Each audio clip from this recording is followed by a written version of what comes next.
Good morning, and welcome to the Salem Lutheran Church Sunday morning Bible study. We'll be getting started in just a few moments.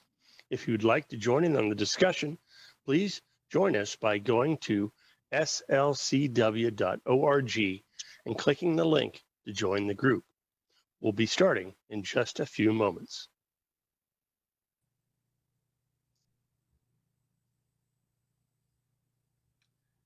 Are we live? Well, good morning. Good morning, and welcome to Salem Lutheran Church's Bible study. On this beautiful day here in Worcester, Ohio, the warm temperatures are beginning to affect the snow on my roof. It looks like it's about half gone, so I'm happy about that. Get that weight off my roof. But anyways, today we are here to discuss Psalm 130.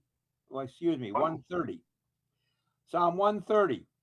And it's a real interesting psalm. It gets me a chance to deal with one of my favorite subjects, and that's history. So we're going to be eventually talking about the history of King David. But anyways, let's just jump into the psalm. First of all, I'm going to read the introduction to my commentary on this psalm, and it says, the psalm is another in the... Oh, I'm going to sneeze.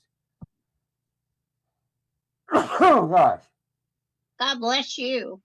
Been sneezing a lot lately. The psalm is another in the series titled A Song of Ascent.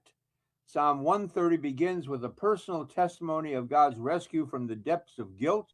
From there, the author ascends step by step to a place where he can give confidence to others in their trust in God. Psalm 130 is marked by an awareness of sin and a powerful assurance of forgiveness. Tradition numbers it among the 7 penitential psalms. Penitential means asking for forgiveness. So people aren't sure who wrote this psalm, but I have my own particular bias. I believe that this psalm was written by King David.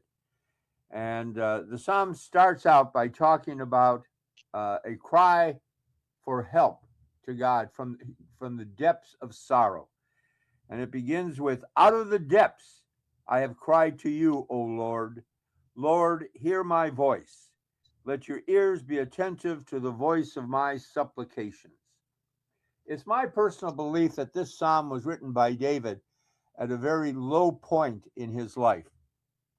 It was a psalm written when he received the news that his eldest son, Absalom, had been killed in battle. Now, let's understand what was the scenario here.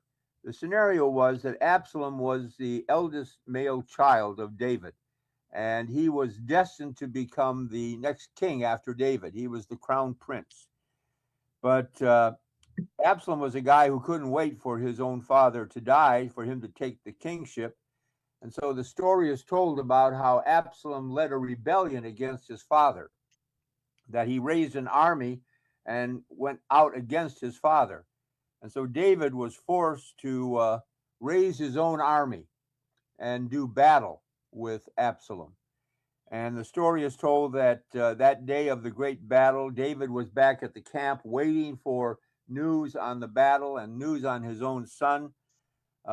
David's forces were victorious, but unfortunately for David, his own son Absalom was killed in the battle.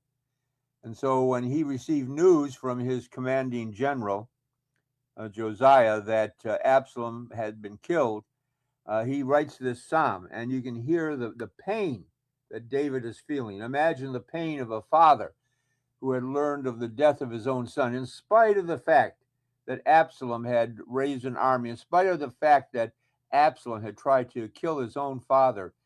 He was still a father, besides being a king. And so the loss of his eldest child, his boy, who he loved, in spite of everything that had happened, moved David to great grief. And so he says, out of the depths I have cried to you, O Lord. And the word Lord there is from the Hebrew Yahweh, the covenant God. Out of the depths I have cried to you, O Lord, O Yahweh. Lord uses another word there, Adonai. And Adonai has a tendency to emphasize not the covenant God, but the ruler, the ruler of heaven and earth, the ruler of the galaxies. Adonai, hear my voice. Let your ears be attentive to the voice of my supplications. You can hear the grief of David learning upon the death of his own son. And any parent out there can understand what that's like. I always remember a mother whose son had died and whose funeral I had back in Belleville. And I remember her telling me after the funeral that as an adult, you're prepared for many things. You're prepared for the death of your mother and father. You're prepared for the death of your siblings. You're even prepared for the death of your spouse. But the one thing you're not prepared for is the death of a child. And I can remember still the mother saying to me, you know, I'm not supposed to bury my son. My son is supposed to bury me. And so you hear that kind of grief expressed by David in the opening of this psalm. Out of the depths, out of my depths, out of the depths of my depression, of my grief, of my sorrow, of my overwhelming pain, out of the depths I cried to you, O Yahweh.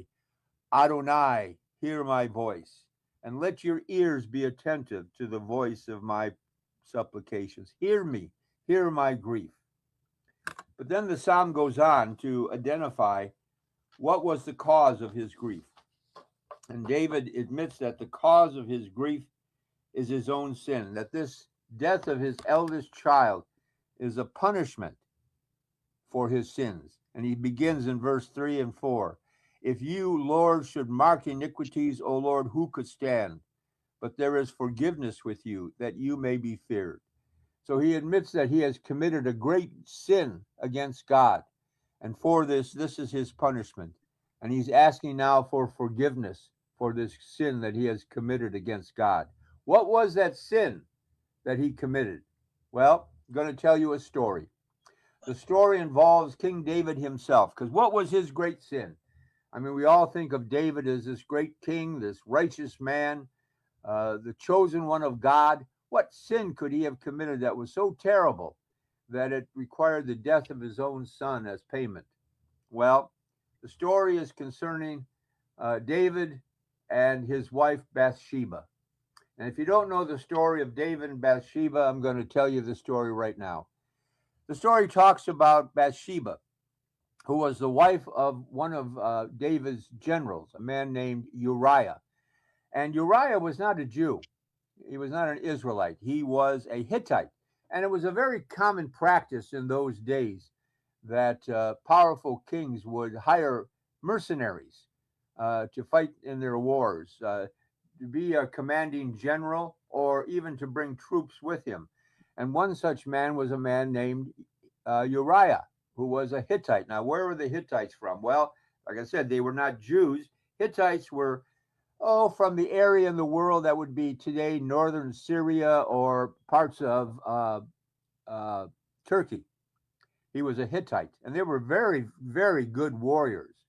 And so he had paid for and hired Uriah to be his commanding general. And Uriah and his wife, Bathsheba, lived near the palace. In fact, their house was right next door to the palace of David.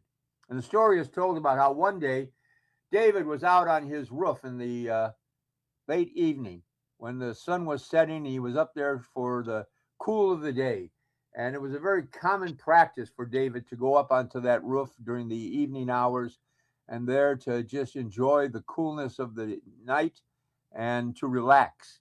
And while he was up there, he happened to look over to the house of Uriah. And there on the roof of the house was Bathsheba, who had gone up there to take a bath, we're told in the story. And David saw her and immediately was moved by lust and desire for Bathsheba. Now, I know as we've told the story, as many people have told the story of David and Bathsheba, they've kind of painted sometimes Bathsheba as this poor innocent young girl who was trapped by the powerful King David and used.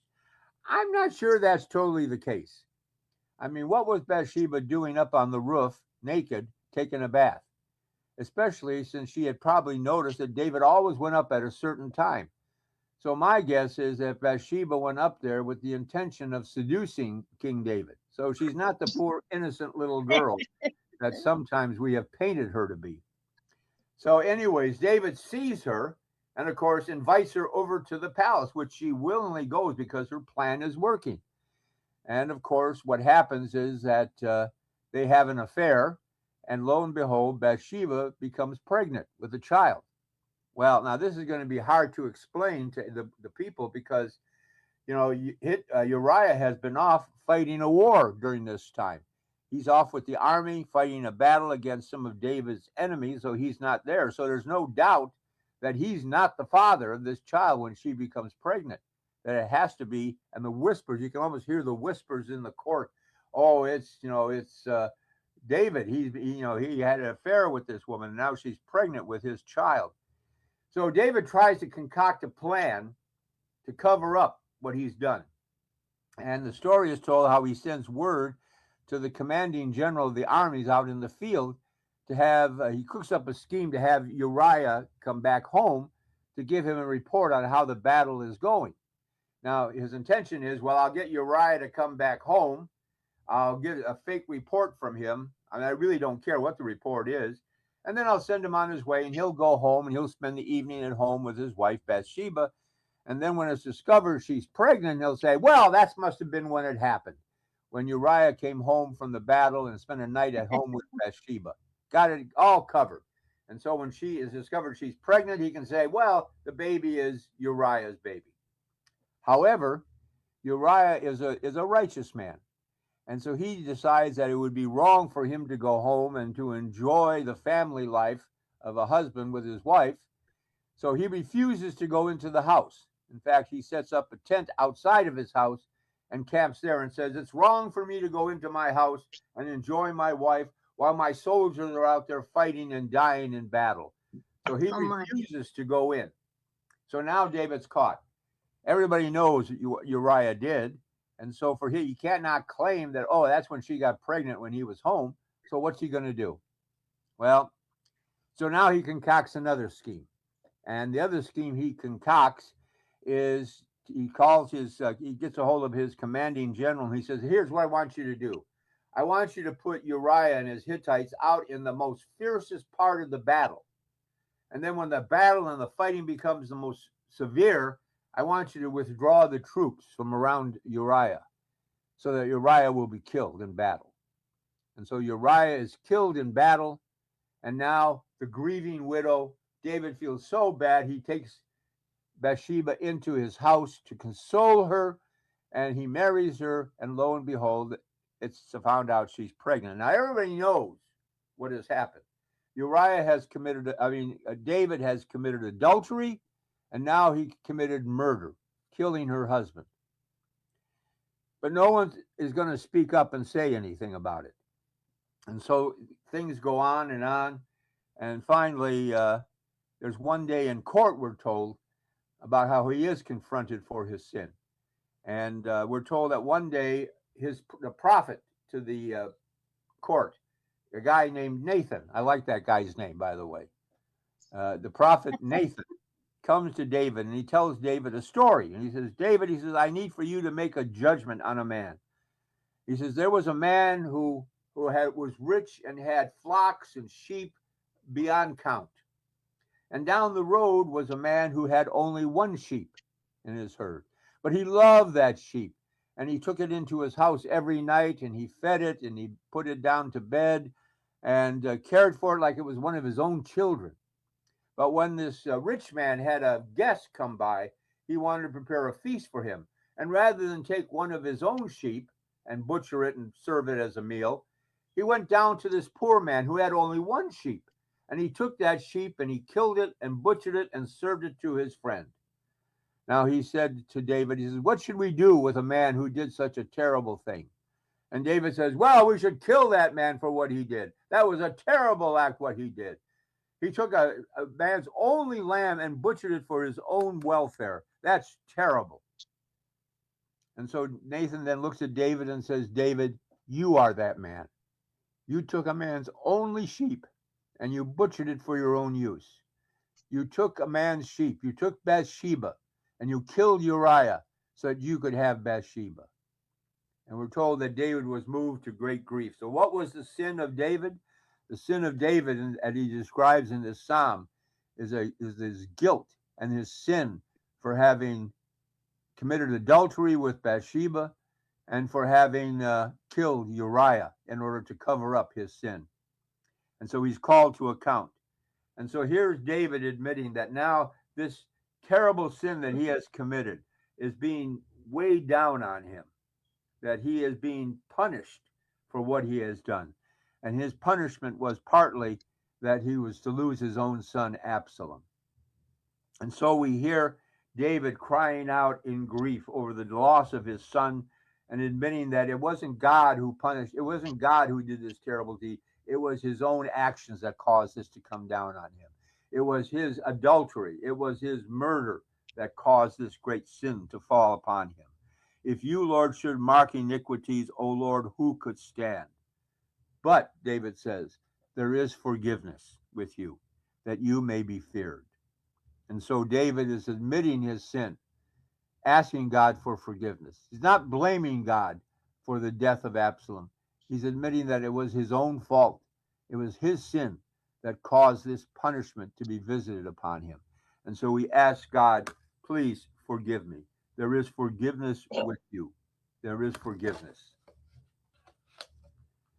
By the way, we can know that the total forgiveness that was granted ultimately by God, because eventually, by the way, that child that she was pregnant with, we're told that the baby dies in childbirth.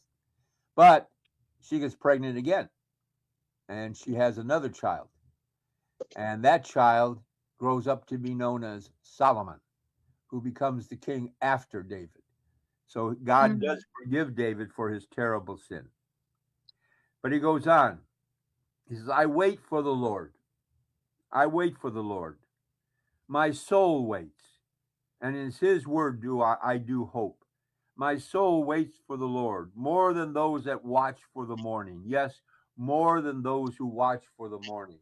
So he says, God is going to come and grant me forgiveness, just like the watchman. You know, the watchman who stands on the wall, stands guard during the night, watching for any approaching enemies, and he's waiting for the sun to rise. And so you get this picture of the watchman who is watching for the sun to rise, waiting for that first dawn of light to hit the walls of the city. And he says, that's how I wait. I wait for God's forgiveness, knowing that God will grant me his forgiveness, his love. And so I guess this psalm speaks to all of us, because none of us can sit there and say that we don't need forgiveness. So the question is, for what sin do we need forgiveness? What are the sins that we have committed? And how will God respond to those? Is God going to punish us for those sins? Will he weigh those sins on one side and find us wanting and give us only punishment? Or will he grant us forgiveness? And the psalm says to us that God is a loving God and forgiving God, that in spite of our sins, in spite of the acts that we have committed, in spite of all the terrible things that we have done, God's forgiveness is real. So I wait for the Lord. My soul waits, and in his word I find my hope. My soul waits for the Lord. I wait for God to grant me forgiveness, just like the watchman on the wall waits for the sun to rise up over the horizon. As I wait for that sun to bathe me with its warmth and its light, so I wait for God to grant me his forgiveness. So I guess it's an affirmation of saying no matter what terrible things we have committed, God grants us his love and ultimately his forgiveness, just like he granted David his love and his forgiveness, in spite of the sins that he had committed. We are told that David came before God and asked for that forgiveness and that love. And so now he passes the psalm on beyond just himself, because it's not just about him. It's about all people. And so he says, O Israel, Hope in the Lord, for with the Lord there is mercy, and with him is abundant redemption, and he shall redeem Israel from all his iniquities. And so he ends the psalm by talking about God's tremendous love and forgiveness. And it reminds me of, I've told this story many times, but I always remember this program that was on public television. And it was a show called The Actors Workshop, I believe. And it was a show in which this guy who taught at this acting school would interview famous actors, actresses, directors, producers, in order to find out more about their careers and how they advanced. And at the end of each of these interviews, there was a series of questions he would always ask. And one of the questions always was, if there is a God and you find yourself standing at the gates of heaven, and you stand there and you see God, what is the first thing you would like to hear God saying to you? And I always remember the answer that came from Steven Spielberg. Steven Spielberg, for those whose name that is not familiar, and I can't believe that, he's a very, very famous director in Hollywood. Directed such movies as Raiders of the Lost Ark, was involved in the Star Wars episodes, did Close Encounters of the Third Kind, Schindler's List, on and on the list of his great movies go. And and by the way, as I always mentioned, Spielberg is not a Christian; he's a Jew. And his answer was, "I'd like to hear God saying to me, 'Thank you for listening.'" And to me, that was the best answer that anybody could give, because he was admitting that the thing he wanted to hear was that he had tried to listen to God. He had tried to hear the voice of God. And he had tried to live his life according to God. And that's how this psalm ends. You know, it ends with the hope and the prayer that we too will listen to God, that as we find ourselves in the midst of our grief, or in the midst of our sorrow, or in the midst of our guilt over something we have done or something we have not done, and all of us can look back at our life and find things that we wish we had done differently. We can all look back at our lives and say, I wish there was things that I wish I had done this, or I wish I had not done that. We can all admit that there are things in our life for which we feel profound guilt, whether the way in which we dealt with friends or neighbors, or the way in which we dealt with situations. I can think in my own life about the times that I heard about someone who lost a loved one, and I didn't respond like I should have. And I always felt, I should have done more. I should have said more. I should have gone over to their house. I should have tried to do something to relieve their grief and pain. And I didn't. And as a pastor, I can think back to many, many things that I have done or not done that I wish I had done differently in my churches. Wish I had been more compassionate. Wish I had been more loving. There are many things I can think about as a father that I wish I had done differently. Things I wish I had done, things I wish I had not done with my own children or with my wife. All of us deal with different issues of guilt as we look back over our lives. And for all of those things, we desire and need forgiveness. And the psalm ends with the assurance to us that God is a merciful God. And if we want to know just how merciful God is, all we have to do is look at the cross of Christ. Jesus, who came down from heaven above to earth, born as a child in Bethlehem, lived a life on this earth, and then sacrificed his life. Look at the cross, and you can see the tremendous love of God, who loved us so much that he spared not his own son, his own child, in this battle against evil. So Israel, you can put your own name in there. Alan, hope in the Lord. For with the Lord, with Adonai, there is mercy. And with him, with Yahweh, there is abundant redemption, because he shall redeem Israel from all his iniquities. And so we can rest assured that we can find forgiveness and love in the arms of God.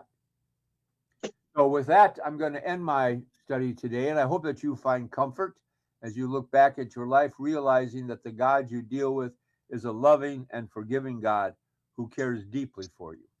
So with that, I'm going to turn it over to Tim and say, Tim, what's going on at Salem this week?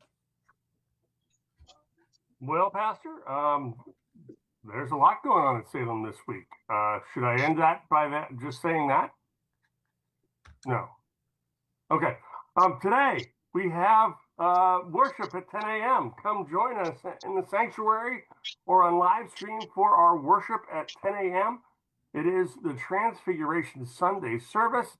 We are preparing for the Lenten season, which starts on Wednesday, which that tells you a little bit what else is happening this week. But before I get to that, let's talk about after church today. We have fellowship, and the fellowship is kind of a Valentine's Day chicken festival. We have chicken that is available, and we're hoping for some people to bring in the potluck dishes. And we are having a chicken potluck luncheon after the service that starts approximately around 11 o'clock. And we hope that you'll join us for that. If you're hungry, come on over. We'd love to have you. At tomorrow at 6 p.m., we have our NFL Monday night normal programming. We're probably going to have chicken, I think.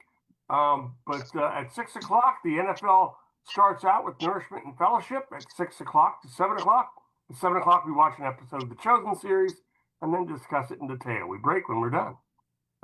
If you'd like to join us for that, we'd love to have you. On Wednesday, Ash Wednesday service starting at 7 p.m., we have the imposition of ashes. If you'd like to participate in that worship, we'd love to have you. Here in the sanctuary, on live stream, we will post most of those things so that you can participate in every way that you know how. Then next Sunday, 9 a.m. starts out fresh. Pastor Nathan with his Bible study looking at Psalm 131. And we will go from there into worship at 10 a.m. And there we have the week.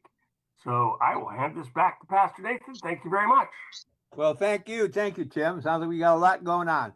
And again, I hope that a lot of you who are listening will jump in your car as soon as this is over and come on over to Salem and join us for worship this morning and for a wonderful chicken dinner afterwards. All free, by the way. If you want to bring a side dish to add to that, that's wonderful, but not required. I'm sure we'll have plenty of food. I know we'll have plenty of chicken. So come and join us for a free chicken dinner to celebrate the day, the Sunday, our fellowship, and also a belated Valentine's Day. So to all our sweethearts and wives and girlfriends out there, happy Valentine's Day to all of you. Thank you. Anyways, I wish I had more time. I would tell you the story of Valentine and who Saint Valentine was, but we don't have enough time. Anyways.